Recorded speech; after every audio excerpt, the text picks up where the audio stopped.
to make you happy, to make your experience better.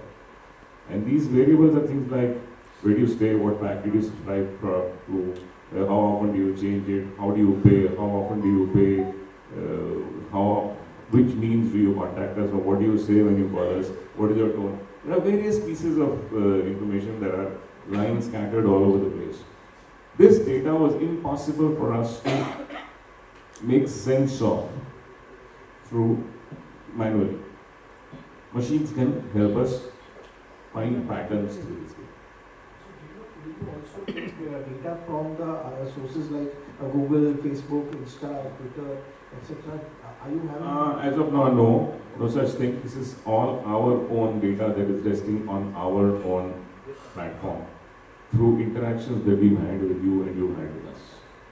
As I said, one has to be careful about the data sources you are using.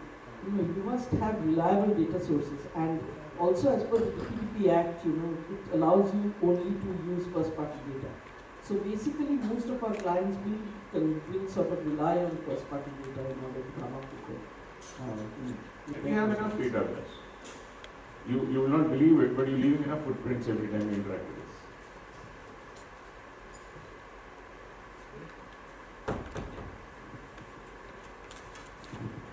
Hi, this is Bennett from Bright News Online. I just wanted to ask, how in certain ways when on Google we have our data that is there, and we have an option where we can download that data that we have and keep it for ourselves.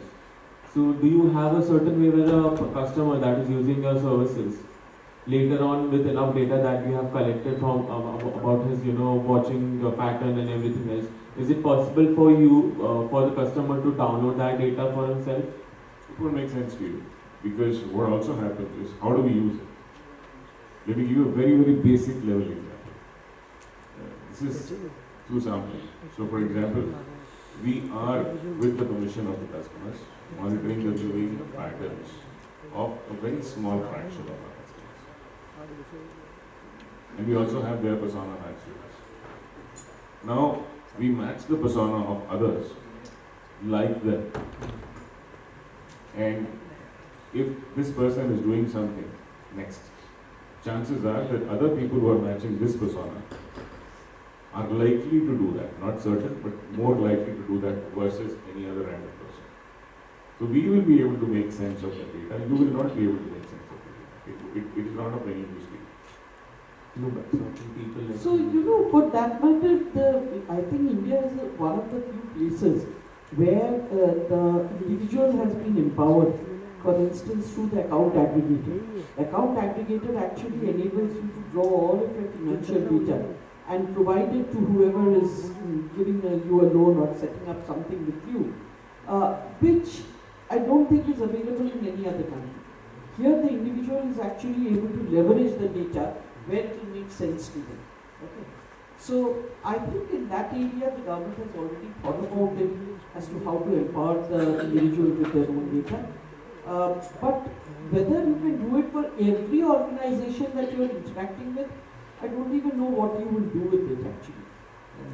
I don't see how it will really make an impact in anything that you do. If you're on an OTT platform, I can probably tell you that how many times you came in, what genres did you watch last year, how long did you watch each genre for. That's relevant information to you. Because you subconsciously do not know. You're just watching randomly. Based on the prediction.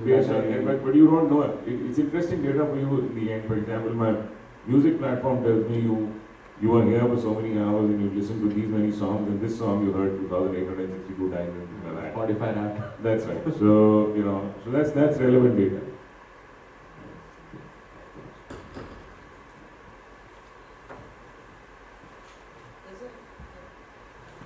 Hello. Yeah. Hi, my name is Mukbil. I represent the Economic Times CIO. My question is fairly simple, and first of all, I must commend Arundhati and Mr. Nagpal first on the brilliant presentation and second on the interesting chat. My question is, you pointed it out yourself that this is a very cluttered space. A lot of people are doing a lot of stuff, and so as to say AI is the buzzword today. Most enterprises, so I interact with a lot with the leadership of enterprises, and a lot of groundwork is happening. So how are both of you trying to differentiate? Because AI is being used by everyone, and they are all trying to, I mean, generative AI has taken over in the amount of buzz that it has been creating. We have new models coming up every other day. We just had examples of 2 earth-shattering models coming up in the last week itself. So that's the first. The second is, and Arundhati, you have been referring to it, about how the DPDP Act has changed a lot of things. Do you think it places shackles on innovation? Secondly, when you gather or harness the data from your customers, are you, of course, you have to take consent. I mean, that is mandated by law now. But are you trying to also educate them about the rights they have about data privacy? Because generally what I see is that there is a very small box which comes at the end of a huge content piece that nobody ever reads. And you have to click that in order to, and it's all in fine print. Nobody knows what's there. So are you trying to educate people, particularly with respect to data privacy, in the context of the DPDP Act, which Arundhati has been referring to on a couple of occasions? Thank you. I think I've taken enough time. Thanks. So, from the industry perspective, I will tell you that we have made enormous efforts to ensure that we are totally compliant with all laws wherever we are. We are compliant with GDPR laws and regulations. We are compliant with the US regulations, and though DPDP is only still in the draft regulation stage, but we are fully aware of the fact that we will be compliant. If there is some changes or tweaks that are required to be made, we will ensure that it is made. At the end of the day, we are very cautious about the fact that AI can be used in many ways. It can be used for the good of mankind. It can be also used by bad actors. Okay, which is why in 2014, just before we launched our AI engine, in 2016 we launched Einstein. So before that, in 2014, Salesforce set up an office called the Office of Ethical and Humane Use of Technology. Okay, and that office, by the way, vets every single offering that we put out in the market. So each of our products, each of our processes has to tick all of our values and be totally compliant with whatever laws there are. Okay, so that's part of what we do. I'm sure Mr. Nagpal can say from his, as a customer or rather as an organization, what they do about this. But one thing I have to tell you that, it is true that we have to be very careful about data, and I kept talking about how the data sources need to be the right data sources. They can't just be any data sources. They have to be reliable, they have to be in conformity with law and regulations of the land. So it is only that we use. We are very cautious about the fact that we are dealing with something which is a precious commodity. We always used to say that data is the new oil, but nobody really knew how to use that oil. Okay, today we know how to use it, but even then we have to be careful about how we use it. But I can only tell you this is one of the reasons why it's important when you are doing these initiatives to go with proven, stable companies that spend a lot of time in understanding privacy compliance requirements and try to comply with all of it in their products as they give them to the customers, as they offer them to the customers. Absolutely, because none of the laws abbreviations that you talked about are currently applicable in India. They are only some of them are applicable in certain parts of the world, but the day these drafts came out, even in those countries, my regulatory head was like completely aware of each and every line of that, and most of our conversations were, are we compliant or not compliant? Everything passed through the regulatory function. Even if the law is not there, we need to be practicing for what is going to come to this country sooner or later, because we can't be caught, unawares when the law when it becomes an act, really. So that's one part. Secondly, if I am collecting some data with your consent, whether the I agree has been written at the bottom or the top or the middle, especially the conditions are so many that, you know, even the customer says, yes, I agree. Because he trusts your intention. If 10 years ago I was launching a recorder, and of my 10 million base, it was relevant to 500,000. And if the analysis of your data prevented me from going to 10 million people and trying to upsell the recorder, instead of that I went to 1 million people, of which it was relevant to 500,000. I think intelligence and now AI is only helping us reduce irrelevant propositions to you. And that's the benefit that it gives us, and that's the benefit it gives the consumer. Which is why the consumer is not crying.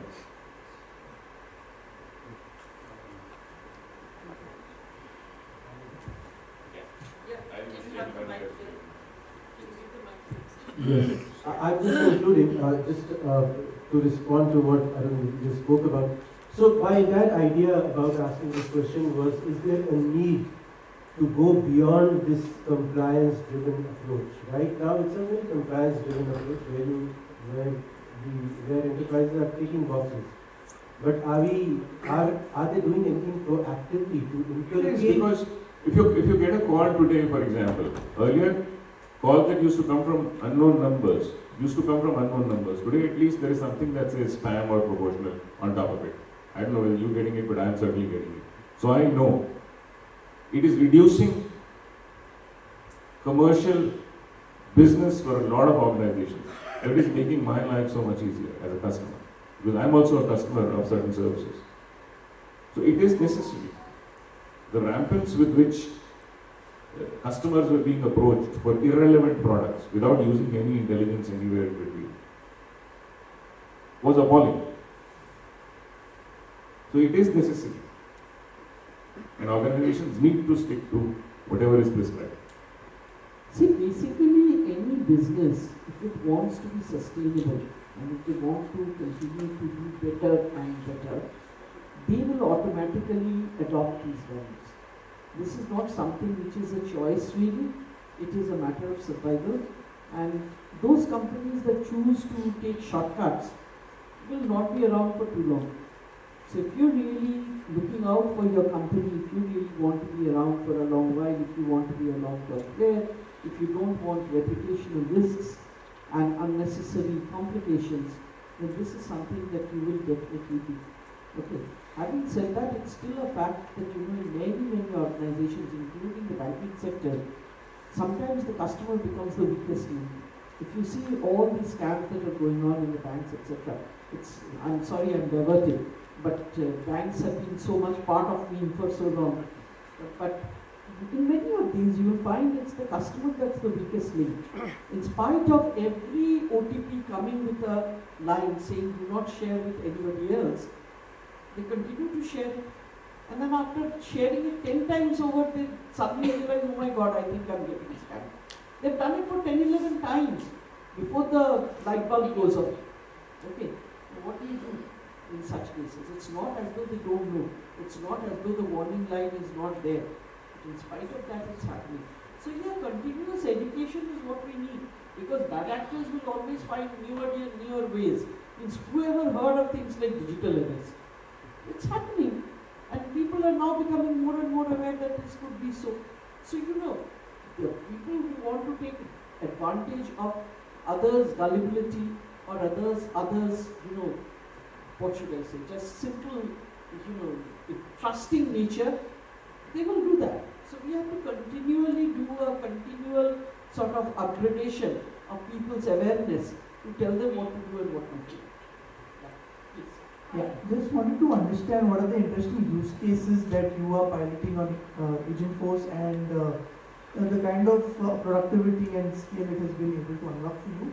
Also wanted to understand, it sounds like you are using Agentforce as a personalization recommendation engine, while one imagines that it would be like a chatbot that sits on the app or some channel which waits until the customer raises a query. So is that how you are leveraging it? Both.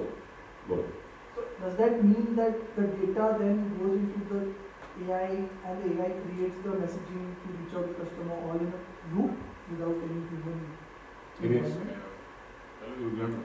You want to answer that? Vaishali? So it's actually got a mix. The AI is going to learn as much to be able to suggest the right product with the right messaging. But of course, we work in a space where we work with our partners, so therefore there's always a human intervention to kind of ratify what we are sending out, both from the legality and the usage of the visuals that we're using, because we are content distributor, right? So therefore, there will always be a mix of AI plus some bit of human monitoring that will happen, so that we're in the right and the safe space. But eventually, like we said, when we were talking about n is equal to 1 or Project Neo, the attempt is that we are going to be using the data to be able to do the right recommendation for the product and the services that we have for a customer. So it's a mix of both, and when the agent is chatting or whether it's on the app, the agent is able to talk about the most relevant, best suited product for the customer. And let me just add here. We trivialize the ability of an operator to suggest something new to the customer as an upselling mechanism. It is not as trivial as that. I'll just give you a personal example. 15 years ago, my aged parents moved in with me to Bombay. They used to be living in Delhi prior to that. And they had a TV in their room. And for 2 years, they were happily watching the television and everything was fine. Till one day something went wrong with the box. A technician came home, corrected the box. The connection was working. As we've always taught our technicians, that once you finish the call, ask them if everything that they're watching is relevant to them or is there something else they would want to watch. Because we believe that when a person subscribes, he needs to be able to watch what he wants to watch. And my mother turned around to the technician and said, "Beta, हम जब दिल्ली में थे तो पंजाबी का programme आता था, यहाँ नहीं आता है. Maybe this is Bombay, so therefore nobody speaks Punjabi here, so therefore it doesn't come here." So the guy said, "नहीं माता जी, सब कुछ आता है इधर. चलिए मैं आपको पंजाबी भी ऑन कर देता हूँ." And he quickly did some manipulation and all the Punjabi channels were active. From that day onwards, I felt ashamed in my house that being the head of an organization that served television could not figure out the needs of my parents with respect to content that they would like to watch, and a technician in a 10-minute journey into the house was able to. So, and after that, the smile on their face to watch the Punjabi channel that they were watching 2 years ago in Delhi when they were there, I was like much more than I could ever have delivered. So let's not trivialize the ability to offer what a customer wants to watch as an experience enhancer. If you are able to deliver that, I think that's a big experience. But there are multiple use cases. We are using it across companies, other companies. I don't want to talk about other companies here, but you should come to some of our events and you should tell Ashim, no, it's okay. I don't want to talk about those today, but then we are, like I showed you, there are so many industries and there are very, very innovative use cases we are using it for.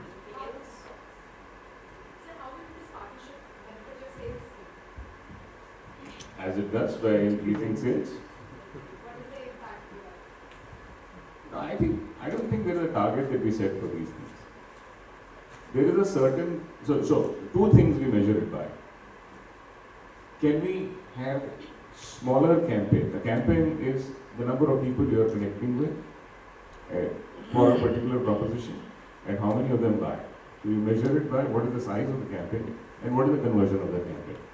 So the efficiency is measured by how small can you take the campaign and what percentage of the people that have been contacted accepted it.